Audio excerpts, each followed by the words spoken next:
Hello, my friend, and welcome to the 482nd episode of the Sales Podcast. I'm Wes Schaefer, the Sales Whisperer, your host.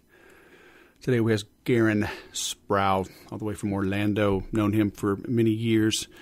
We chat on the Facebook quite often. Interesting story. He came over from the Virgin Islands for college. Had a good job. Wasn't thrilled with it. Quit his job to become a janitor. And now he's on the Sales Podcast. And it's not for cleaning tips, all right? But interesting guy, building a great team, built a great business. And you're going to hear how he did that, what led to him making such a big change, a big move in his life, and how it paid off. And I think there's a lot to learn in that, these big changes. I think far too often we nibble. We're happy with small incremental changes, and we should be, because small hinges swing big doors.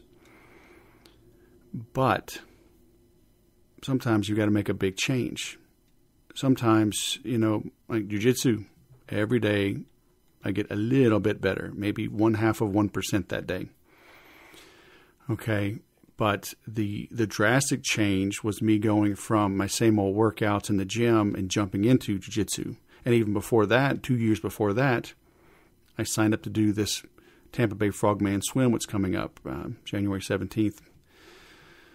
I'd never done anything like that. When I first started training for my swim, my entire training was 500 meters.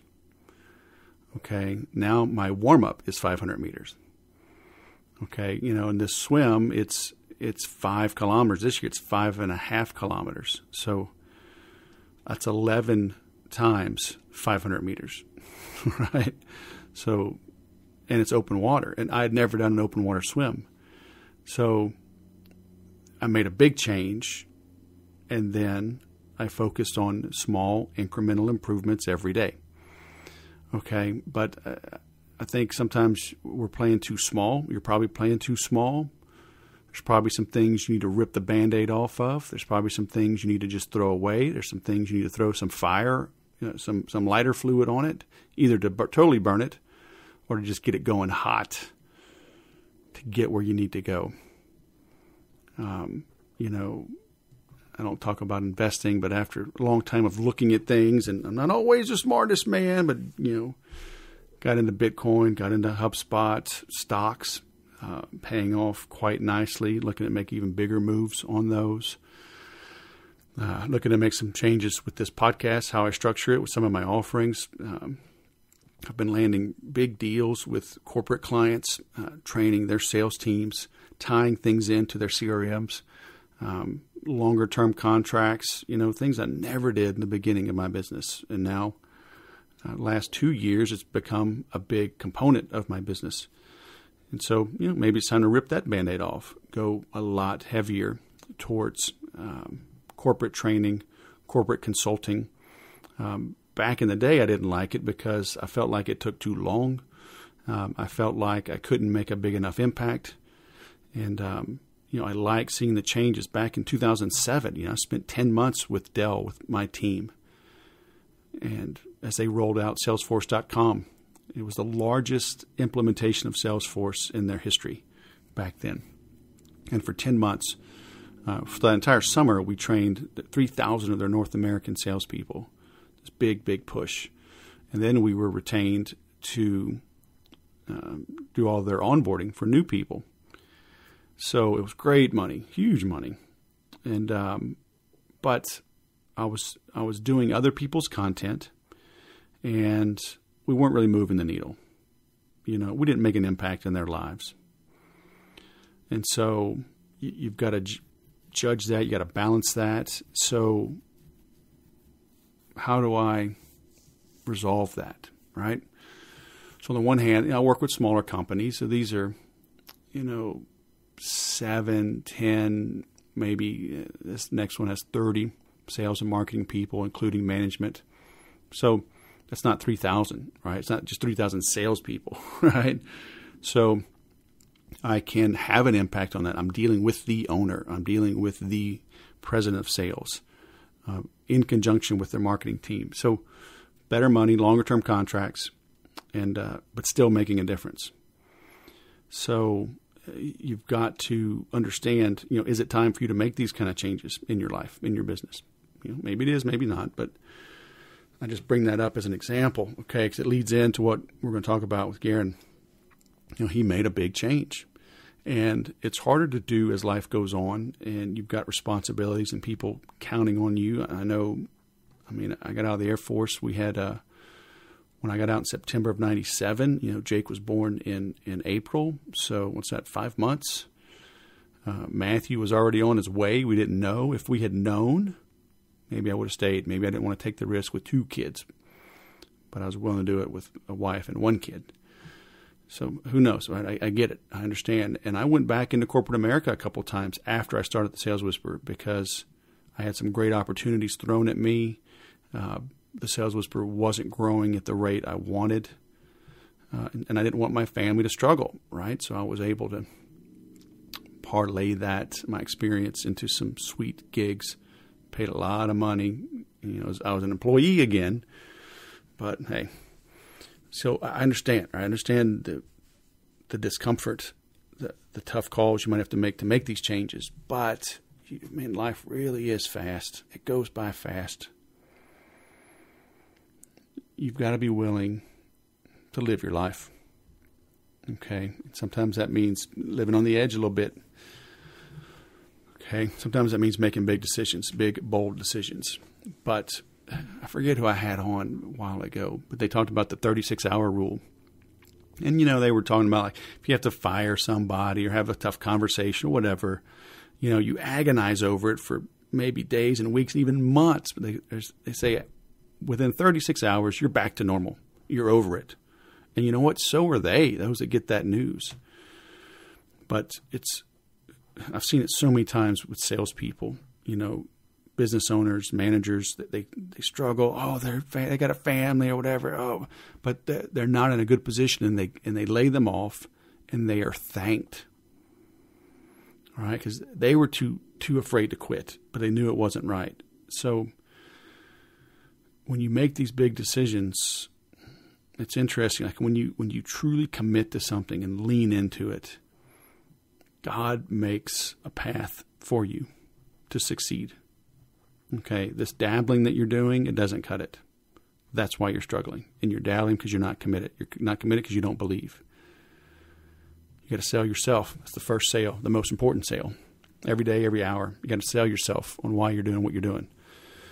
Well, hopefully you are already sold. But if you find you have to keep selling yourself, that's a hint right there. So figure it out, all right? Rip that Band-Aid off and make the big change. If some coaching would help, hit me up, thesaleswhisperer.com. I've got some slots available for some one-on-one. If a small group would help, it's more affordable. Weekly calls in the implementors.com. Avail yourself of that. All right. And if you've got a team, you want me to train remotely, I'm doing training for a Boston company, remotely, doing training for a Tempe, Arizona company, 2 days on site, then it'll be remote. So I'm not afraid to travel. I've had the Rona. I got the tiger blood, so I will get on a plane, but it will cost extra. But, if we can do it remote, I'm happy to do that as well. So let me know. All right. thesaleswhisperer.com. Contact us, and we will talk about it. Now let's bring on our guest.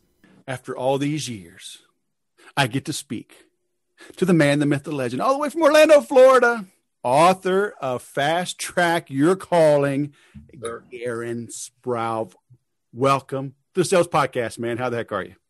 Hey, I'm doing very well, Wes. I'm doing well. Happy to be talking to you live. So now you challenged me. So now I'm going to sit up straight, and I've got a list of 37 questions I'm going to ask you. We're going to be very rigid, very structured. Okay. That's not Wes. No way. I did try that. I think I made it through 3 episodes of like, all right, some of these guys are like, this was years ago, and these questions. So the first time I did, I had way too many questions. The thing went forever, and I tried it, I think 1 or 2 more times. Like, yeah, I'm not doing that anymore. We're just going with the flow, man. That's what I see. You have an interesting background. And for our listeners, when you're talking about fast track your calling, we're not saying cold calling. This is more like your calling in life, right? That is true. That is true. Yeah, absolutely. And you know, the more I am on this journey of being more aware as to my purpose and like why I'm in business, the more I realize that there's a lot of personal work that has to be done in order for me to be most effective out there in the sales field. So yeah, absolutely.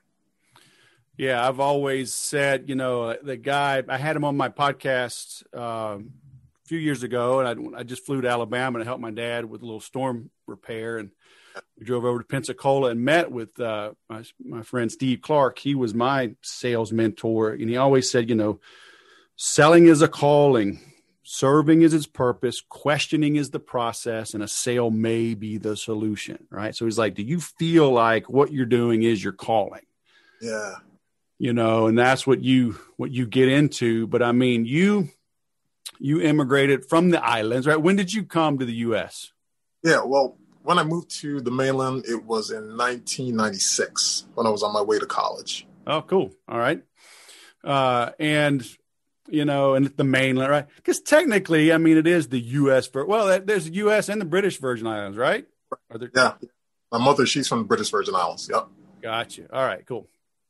So 96, you're going to college, and then, but you ended up as a janitor. So walk me through that transition. Did you always own your own business, or did you like fall on hard times and you ended up being a janitor? Like what happened? Yeah. So no, I didn't own back in the islands. My father had a business and my uncles, they had businesses. So I've grown up kind of in that whole environment of business ownership as well as educators. So my grandmother, my mother, my brother, my sister, they're all educators. So I've fallen into that valley. When I moved here to Florida in 2001, after graduating college, I got my first job and I was ecstatic in the beginning. And then 2-3 years into it, I became very miserable because I recognized that I wasn't able to do the things that I loved doing. I was on the phone talking to people all the time, but it wasn't the kind of conversation like what you and I have. I like enjoying like listening to you, listening to people who are in business and their challenges and so forth. So I was eager to find something different. I just didn't know what it was, but I became very open to whatever that was going on around me. My wife, she too was miserable and frustrated in her job. And so we were both quite open. And I had an opportunity when I was taking her out for dinner. I saw this gentleman who was wiping down the table and he didn't look happy. So as he wiped down the table and he finished preparing it, he kind of walked away. And I looked at him and I said, "Excuse me, sir." Like, "Thank you." And he turns to me and he's wondering, like, "Well, why are you telling me thank you?" And I said, "Well, you didn't just wipe down the table. You prepared a place for my wife and I to have dinner. If you didn't do that, we wouldn't stay here," which is a sale. He looked at me and then he began to smile and he took off to another table and he started wiping it down and he's smiling and he's looking around and, you know, just full of excitement. And I looked at my wife like, "Yo, I want to do that again." So again, I told you I was wide open. Several months later, I quit my job to become a janitor. The reason a janitor is because I wanted to understand why he was so frustrated, what went on in his brain that made him click, and then realize like, yo, I am actually preparing places for people. And from that moment, I made that bold step. It was scary, but I did it, man. So you just went to what? You just found a cleaning company and said, "Hey, I want to work for you." Did you start your own business? So I went around and I started interviewing companies like Janny King and Jan Pro, and they were trying to get me to own a franchise. And I told them, "Well, tell me what would be the difference if you guys made a sale and gave me the job, or I made the sale and gave myself the job." And they said, "Well, we'll go out there, we'll get accounts for you, and then we'll give you," I think it was like, I forgot the percentage, but it was really crazy. And I said, "And you're going to give me that amount because you did what? Because you locked in a sale?" Well, I was like, "I can do that. I can talk to people." And they're like, No. You need to go through us." And I was like, No. I think I can do this. And I just stepped out there and started handing out flyers. I mean, the more I think about it, it was crazy and scary, but I was that frustrated. So something had to change. And so what were you doing? Like, what was your W-2 job before that? Oh, so I worked for an insurance company as a claims adjuster, doing workers' comp claims, calling on employers, calling on employees, helping them to get back to work, talking to attorneys. Right. But the conversations weren't up my alley. Yeah.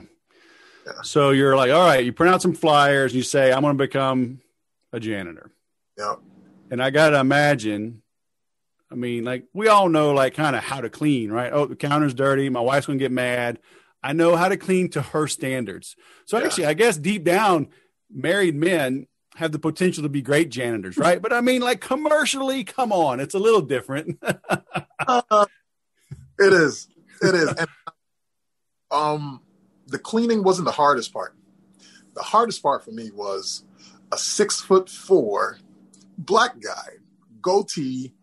I didn't always smile as much, walking up to people saying, "Hey, I will clean your home," or "I will clean your office." So did you focus on home or commercial or both or whatever? I focused on anything because my wife was at home. Well, she wasn't literally at home, but she was expecting me to continue taking care of my financial obligations. Right. So I was open to anything that required cleaning. I was willing to do. Mm-hmm. So even that would be a lesson, right? I mean, looking back, would you have picked a niche? Would you have like targeted a neighborhood or a business district, and tighten that farming a little bit? Yeah, great question.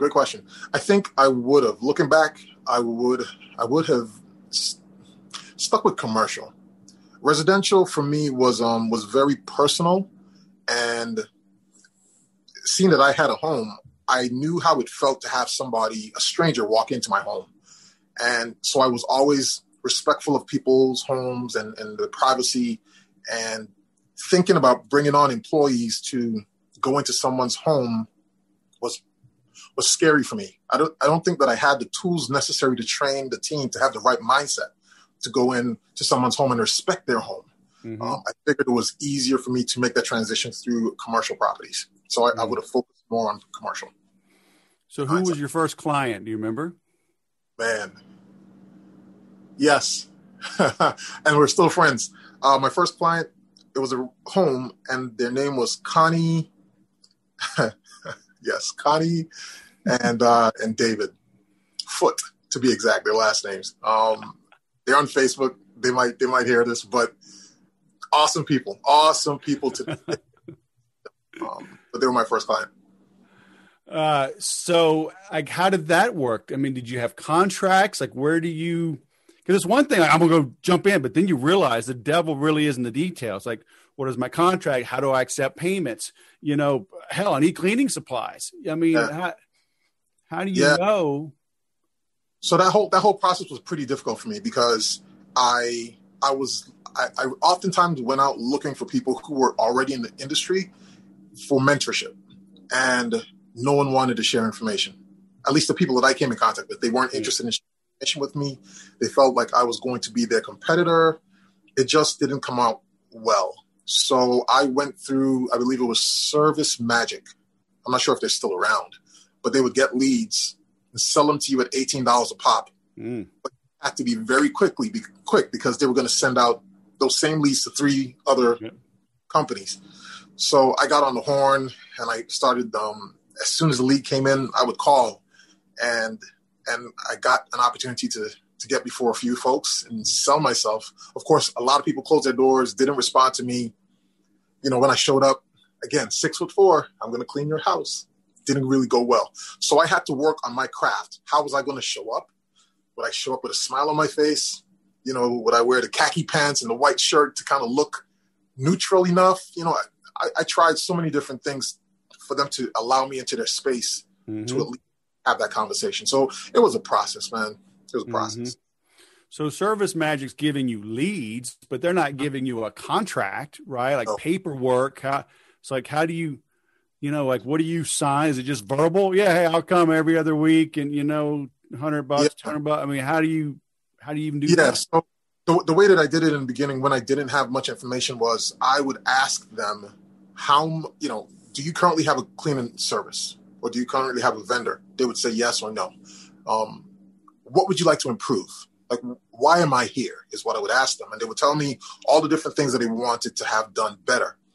Then I would ask them, would you mind sharing with me what you're paying this person or this company? Sometimes they would share, sometimes they wouldn't, but they would give me a number sometimes. And when they did, I would ask them, and for that amount, you wanted them to do, say what? And they would tell me, and you're saying that you're not getting that? So if you were to increase that a little bit, do you think they would have done better for you? Gerren, no, I don't want them anymore. I'm looking for someone new. What's that price? And I would increase the number that they mentioned to me just a little bit, because if they were looking for an improvement, then I should be that improvement, Mm-hmm. So it costs a little bit more is what I thought. Mm-hmm. And that's kind of how I started picking up clients. Now, they weren't always profitable, but there were a lot of lessons that were learned through that process. Mm-hmm. Hey, Paperwork, man. none of that. Didn't do the paperwork. It was just by word in the beginning until I got it. Did you do Windows? How I come did everybody does Windows? Do you do Windows? I do. Like, literally, before I came here to my office, I was just setting up for my team to clean Windows. Literally. Nice. Yeah. Never understood that. We don't do Windows. Why is that? Are Windows really that hard? What's the problem? Sometimes they can be, and I think some people are fearful because hard water gets on the glass, and to get that requires a process. Sometimes it's time consuming. Sometimes you can etch the glass, and then that becomes a whole nother problem. We'll just run from it because it's not as highly productive if you don't price it well. Right. So what are people really looking for when they're hiring you? Are they looking for like the best clean of their entire lives, so their family could eat off the floor if they had to? Or is it consistency? Because how do you handle like scope creep? Because that happens in any business.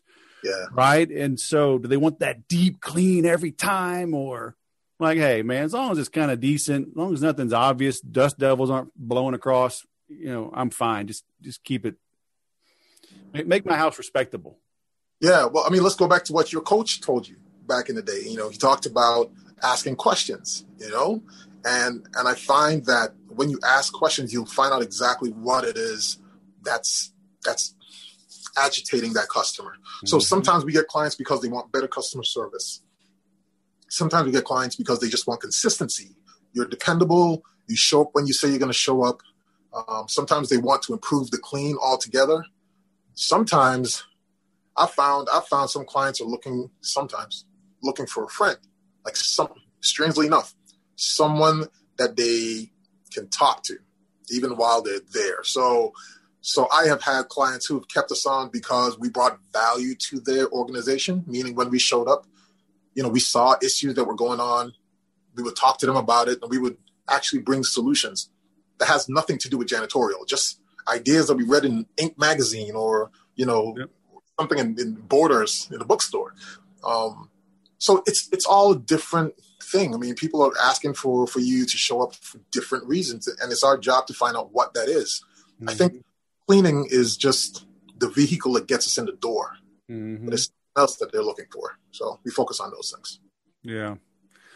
So let's go back to the whole, because the undercurrent of what you mentioned is racism, right? Talking about big 6'4" black guy right. Showing up. I mean, and you're in the deep South. I mean, it exists. I grew up in the South. I know it's there.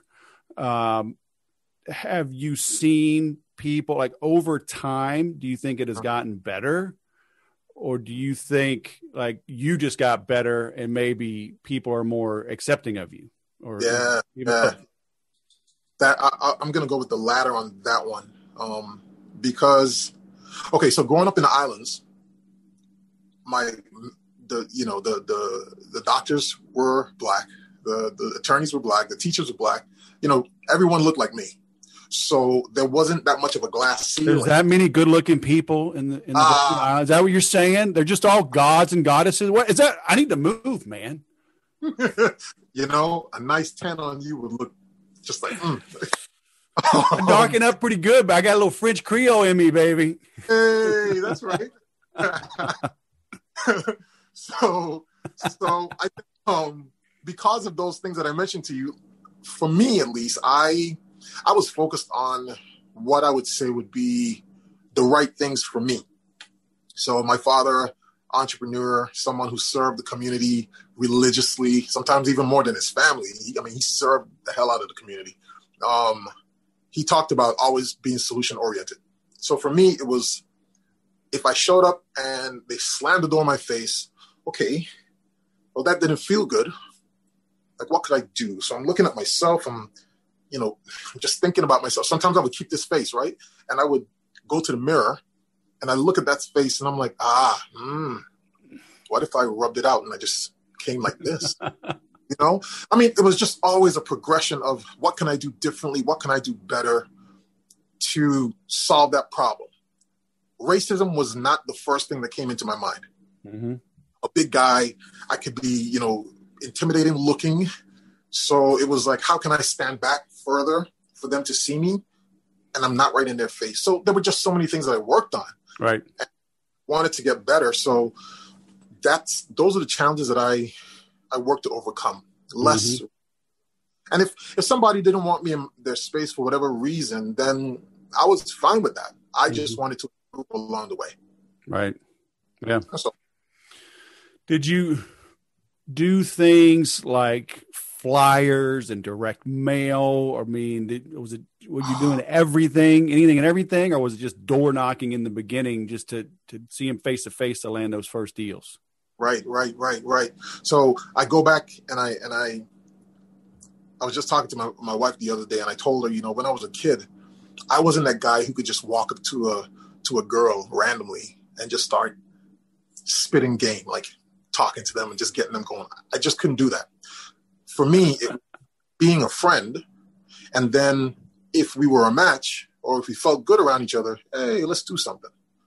But so the whole idea of walking up to strangers was very difficult for me internally to even do. So yes, I would try the flyers. I think you and I met you back in the days when I was really into like Dan Kennedy type stuff, Mm-hmm. And they were pushing Infusionsoft and all these different, mechanisms, funnels and so forth. And I wanted to do all of that, but that was so far ahead of me. Like, I was just the sole guy, a self-employed guy, one guy out there doing this. I didn't know how to set up systems and things of that nature. And so a lot of what I did was flyers or word of mouth. I became friends with people, added value to their lives. And then when they would ask me, like, well, Gerren, what do you do? I would mention it to them. Gerren, you should talk to. And that was my way in. And that was most comfortable for me. Whether it was the right thing or the wrong thing, it was just what was most comfortable for me to start getting clients. And even when I started, while being a janitor, I took on the job of being a courier because I saw that the UPS guy would be able to come into the office and everybody's loving the UPS guy. Hey, you're here. I'm like, I want that. Like, how can I? Courier Express. So I got a job with Courier Express so I can deliver packages. And as I did that, they welcomed me into their offices. And then I would ask them, hey, do you have someone cleaning your office? No, Gerren, do you know somebody? As a matter of fact, I do. Hand them the card. And that was how I picked up a couple more clients, man. So I tried everything, Wes. Tried. Man, I mean, look, that could be really smart. That could also get you fired as a courier. It could. Yeah, I mean, you got to be careful. But then how would you have time? Would you clean at nights or was it like part-time as a courier? Yeah, so I would do the courier work during the day or in the late afternoons because that's when the bulk of their business was going on, like around 3, 6. I would do that. And then after that, I would go and clean. But I would always have a jacket in my car because I would clean through the night. Man, I missed my wife during those times. I would clean through the night. And then in the morning, if I got a call or a lead from Service Magic, I had to throw on a jacket real quick to head out to the account or, and try to talk to people. So I was always ready and I was always on the go. Just always prepared for anything, man. So, yeah. How long would you say you were grinding before, like, you had some systems? You're like, okay, this is a real business, not just a side hustle. Yeah. Okay, so I started in 2006. I would say 4 years, about 4 years. And the reason why it took me that long, and I think this is the one thing that people run into. Okay, so I am a firm believer about building businesses, not just being self-employed. Okay, and here's why. Sometimes I would look online and I would see that you would go and you're out with your family, and you're traveling, and I'm like, okay, well, Wes, I mean, he can work from anywhere, so he's good. But then I remember the days when I wanted to travel with my family or my wife for Thanksgiving, and I couldn't go because I had clients to clean. And it's like, I want to go. I love Thanksgiving. I want to go out with my family, but I had to clean. A friend of mine, his name was George Brandy. He mentioned to me, he says, Gerren, have you ever thought about building a business versus being self-employed? And I was like, well, what's the difference? Because again, I was just in grind mode. He said, let me tell you. And when he told me about it, I got introduced next to the book by Michael Gerber, The E-Myth, Why Small Businesses Fail or something like that, and what to do about it. And when I read that and I started understanding systems and the reason behind systems and how it works and the freedom that you get, I was like, yo, I want this. So I went out and I started contracting help, assistance, until I switched from contractors to then employees. But it took me at least about 3.5 years to get it. Mm-hmm. So, like, how big was your team at that point of contractors? Contractors, I had, I probably had 45, 50. Oh, wow. They were all contractors? They were all contractors, yeah. And I was working stuff also. So, yeah, had that out there. So how much, if you have 45 contractors and now you make them employees, like from a cash flow standpoint, I mean, do you go from 45 contractors to 30 employees? Yeah, great question. Yeah. So I didn't have, just to be clear, I didn't have 45 different contracted companies. I had two individuals, right? Yes. Yeah. So individuals work for those companies. So you subbed out the companies that provided the labor. Correct. Oh, got you. Okay. Yeah. So that made it easier for you to manage, but now you're giving up a higher margin, right? Because of their overhead. Correct. So higher margin and no real connection with the people. Right. So I'm the owners of the company, hoping that they will follow through on what we talked about. And so now you've got to transition. You can't steal those people, probably, right? So you got to go bring on your own. Now you got to hire, you got to interview, you got to onboard. Well, let me tell you this. Here's what happened, though. So I was looking at those employees, those contracted employees, and they were looking exhausted, bloodshot red eyes, veins popping out of their sides, their temples. And I'm like, yo, are you guys okay? But they wouldn't say anything because I'm not their boss. But I would watch them. I would show up. Sometimes I would show up to the job and just hang out in the parking lot and just watch them go. And I'm like, these people don't look happy. And one day I was speaking to, this happened over a period of time, but I was speaking to the owner and asking her, like, hey, what's going on with your team? Gerren, they're okay. They're fine. They're just a little tired. Okay. Why isn't your team performing well? Gerren, we'll figure it out. But she was always quick to get that check. And I was always delivering it, doing my part. But there came a point in time where she got frustrated with me because I was asking too much of her, that she just quit on me one Monday morning. Literally, I had worked until 3 that morning, got up at 6, came into the office. When I came in, there was a gift bag on my desk with all the keys to my accounts in them. She just quit. And when she quit, she fired all of those employees. So that could be good for you. And it was. Yeah. I didn't know at the time, but I showed up and I was calling the people and I'm like, yo, like, you guys okay? And they're like, don't worry about it. We got people. I'm like, what do you mean we got people? They're like, don't worry. We got people. I showed up to one of my accounts and there were like 17 people out there. And they said, if you would hire us, we'll work for you. Immediately I had employees. I had on my jacket. I took my jacket off and I asked them, I said, where do you need me to go? And they're like, no, you're the boss. I'm like, you're the boss. Where do you need me to go? I'll grab a vacuum right now and I'll clean. And they started telling me what to do. I was out there vacuuming the hell out of things, man. Cleaning, going. And that's how I built my team. Literally that way. Started with 17. That's pretty cool, though. Yeah. But then you got to scramble, right? You got to like find an HR company or something like, bring these people on. How do I do payroll? I mean, there's a whole lot that people don't get. They don't know. Why are you doing this? You got to get uniforms, right? Yeah. Insurance. I mean, it all changes. Quickly, man. Quickly. I had to pull out 10 grand, Wes, that Monday afternoon, just like that, to buy new equipment because she took all her equipment. You know, like you said, man, aprons, towels, all kinds of. I had to buy everything like just right then and there to stay in business. Mm-hmm. It was crazy. It was crazy. Yep. And to your, that's the stuff that people don't recognize is happening behind the scenes, man. Mm-hmm. It's not always fun. Oh, you're making me uncomfortable. That's what I do, man. That's what I do. So who's the next person you hire? Do you hire an office manager? Do you hire a scheduler? Like, because you basically went from yourself with contractors to now you're a company of 18. Yeah. Right. So who's 19 and 20? Right. So I'm all about, I love people who are in business. Okay. Just automatically. I love people. And then I love people who are in business. So I'm always looking for people who I can give an opportunity to. I recognize that my strengths weren't organization, like processes and so forth.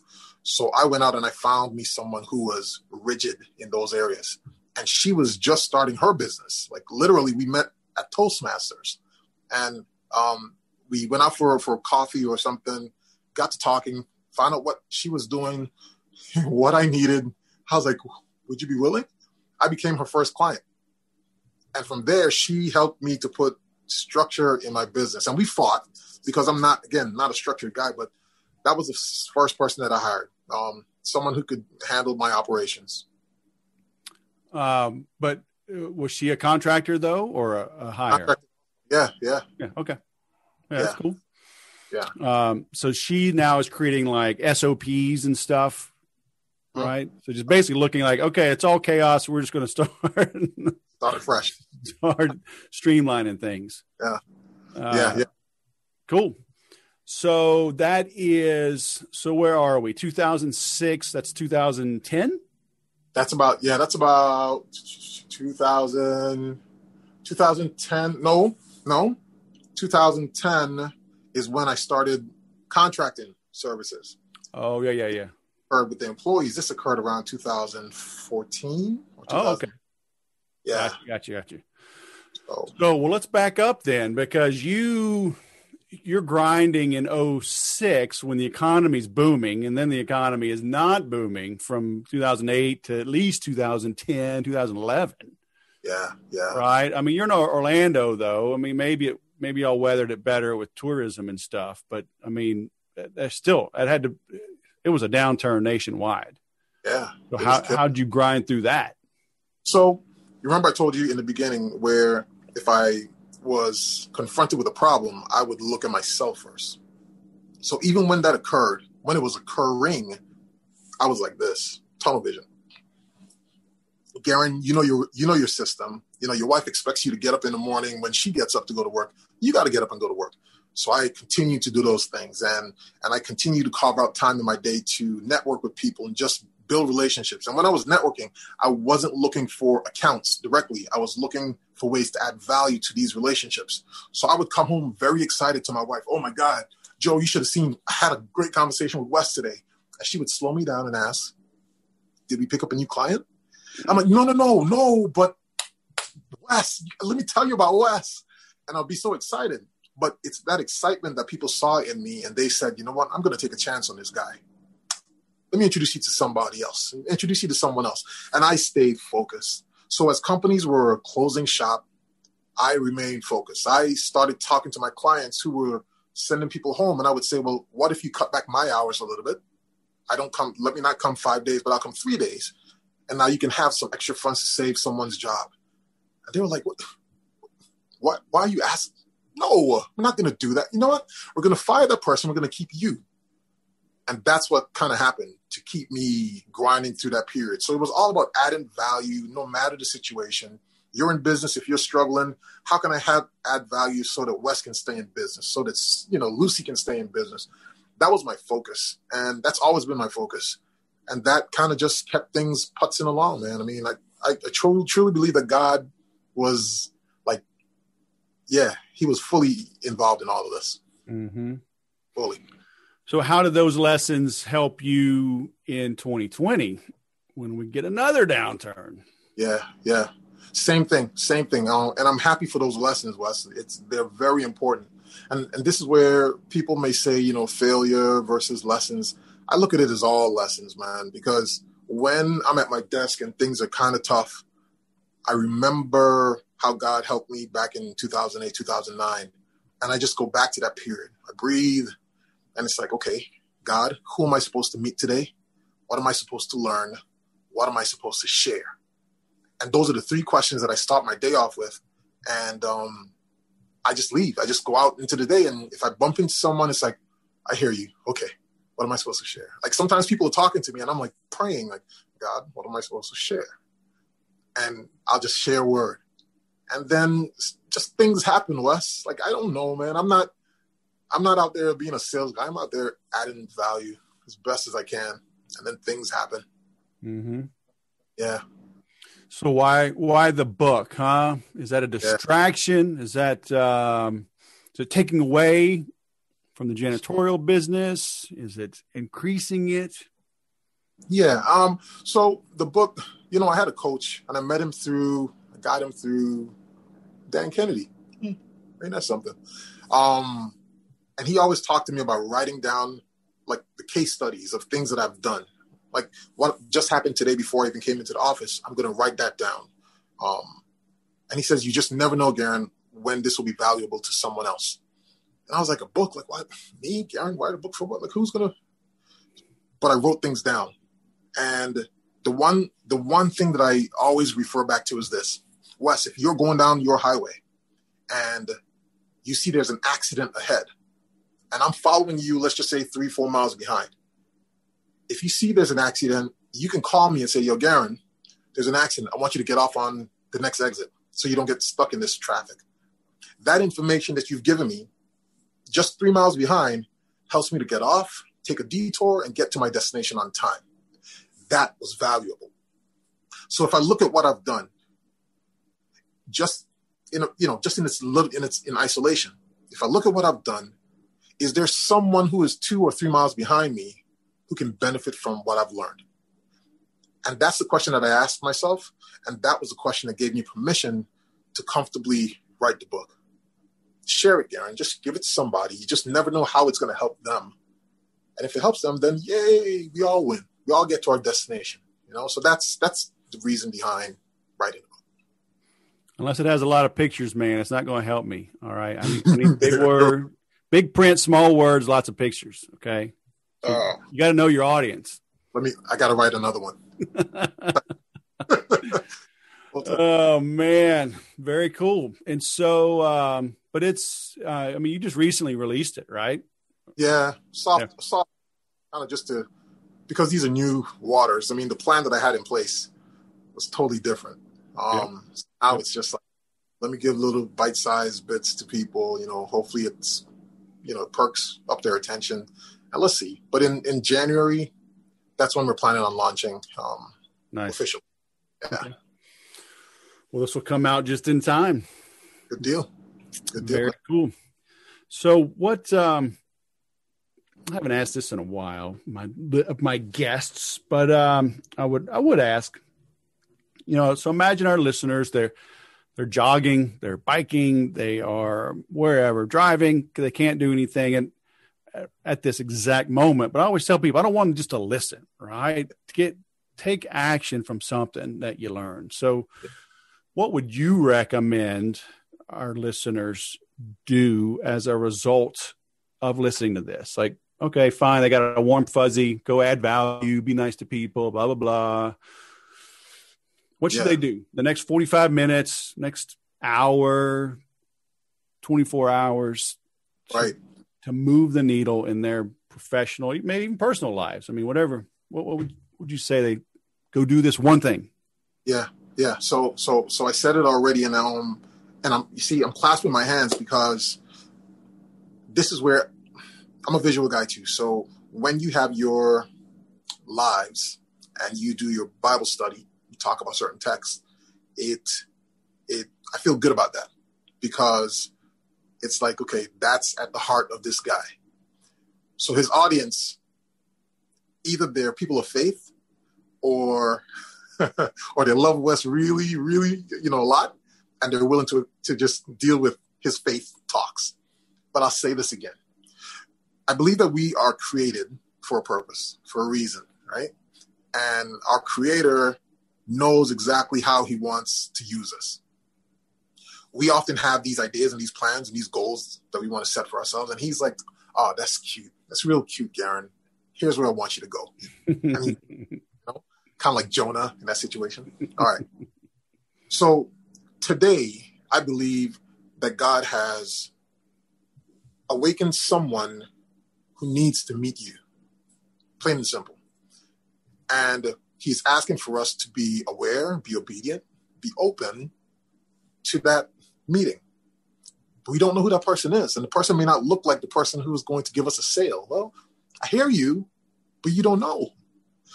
So I say, ask God these 3 questions in the morning. God, who am I supposed to meet today? What am I supposed to share? And what am I supposed to learn? If you just keep those 3 and walk into the world, just staying open, you will be surprised to the experiences that you have. Mm-hmm. That's all I got, man. Sales will come. It will come. Things will happen if you just ask those 3 questions. Who am I supposed to? What am I supposed to share?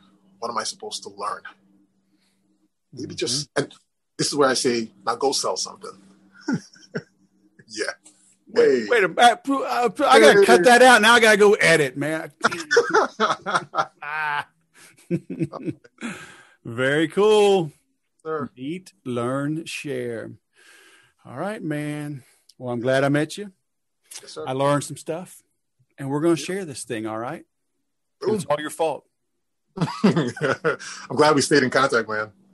You're a nice guy. Very cool. All right. The website, let's give it to him again, fasttrackyourcalling.com. And you may, hopefully we'll get it resolved, but you may need the www. So if it doesn't come up, just put the www in there, but it's fasttrackyourcalling.com, and avail yourself of this good book. All right. G. Looks like this. Look at that. Look at that. All right. That's nice, man. That's nice. All right, bro. All the way from Orlando. I'm gonna come see you, man. You know, my family, they don't know, and it's my fault. It's my fault because I married this Southern California girl, and they think Disneyland is like all that in a bag of chips, and I'm like, oh no.